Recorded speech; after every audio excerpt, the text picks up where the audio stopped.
tugas kita adalah menjadi pintu-pintu kebaikan untuk sesama. Ini kata Rasulullah sallallahu alaihi wasallam, fa inna minan nasi man ja'alahu Allahu mafatihil khair mahalik lisyarr. Di antara manusia itu ada yang Allah jadikan dia pembuka pintu kebaikan, penutup pintu kejelekan.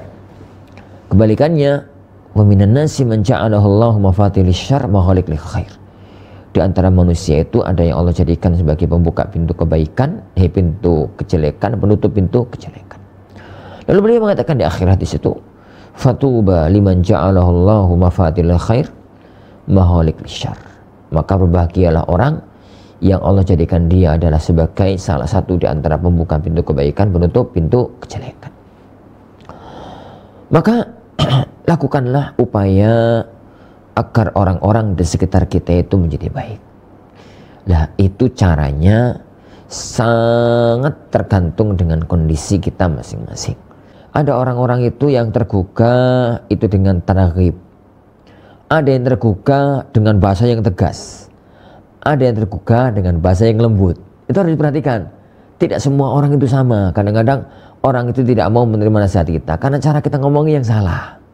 Jelas-jelas orang itu nggak mau itu nggak kelem selama dia lolok no. Hati-hati loh, kamu masuk neraka gini dan macam-macam. Kadang-kadang orang itu nggak senang dengan bahasa-bahasa semacam itu.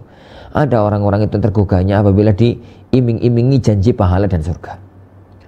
Ada orang-orang itu yang nggak butuh semacam itu, maunya itu jadi takut dengan neraka. Setelah semua kita lakukan, jadi berbuat baik sama saudara itu, kemudian melakukan nasihat ini itu dan cari-cari waktu yang tepat, cari momen, cari ini, cari itu yang tepat, semuanya sudah dilakukan, maka antum telah lepas tanggung jawab. Jadi tugas kita hanya menyampaikan, dan petunjuk itu di tangan Allah Subhanahu wa ta'ala. Jangankan kelas-kelas kita, kelasnya para nabi, para rasul aja nggak mampu.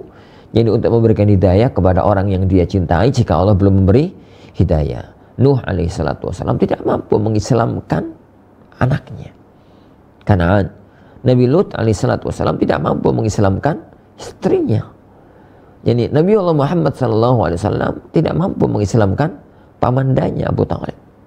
Jadi bahkan tatkala Abu Thalib meninggal dunia, kemudian Rasulullah SAW merasa sedih itu dengan wafatnya Abu Thalib yang mati dalam kondisi kafir, di setengah dikecam oleh Allah Subhanahu wa ta'ala. Allah mengatakan innaka la tahdi man ahbabta walakin Allah yahdi man yasha. Muhammad, kamu itu tidak bisa memberikan hidayah kepada siapa yang kamu cintai, tapi Allah memberikan hidayah kepada siapa yang Allah kehendaki. Maka setelah semuanya kita lakukan, kita lepas tanggung jawab. Satu yang gak lepas, yaitu doakan saudara kita. Bisa jadi omongan kita gak mandi, tapi ternyata doa kita yang menembus alam langit. Karena hidayah itu di tangan Allah. Allah bolak-balikkan hati tergantung dengan apa yang Allah inginkan. Inna quluba bani adama baina usba'in min asabi'ir rahman yuqallibuha kayfa yasha. Sungguhnya hati manusia itu di antara dua jarinya Allah Subhanahu wa taala. Allah bolak-balikkan hati manusia sesuai dengan yang Allah kehendaki. Wallahu a'lam.